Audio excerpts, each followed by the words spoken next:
ये थे साहब हमारे साहब, अच्छा कलाम अच्छी आवाज, कुछ मांगो उससे तो खीर देंगे, और खीर कश्मीर मांगोगे तो खीर देंगे। अच्छा मुहावरे का इस्तेमाल है, जिंदाबाद जिंदाबाद। मैं उन्हें मुबारकबाद पेश करता हूँ।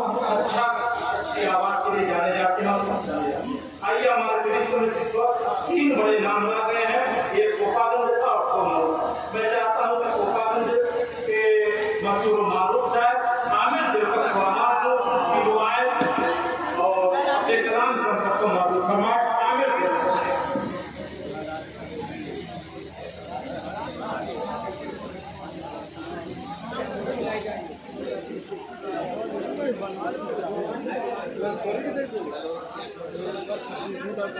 हेलो, अस्सलाम वालेकुम रहमतुल्लाहि व बरकातहू।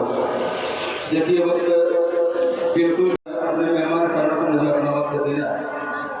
पेश कर रहा हूँ, सुनिएगा कि मेरा हिंदुस्तान मेरी पहचान है,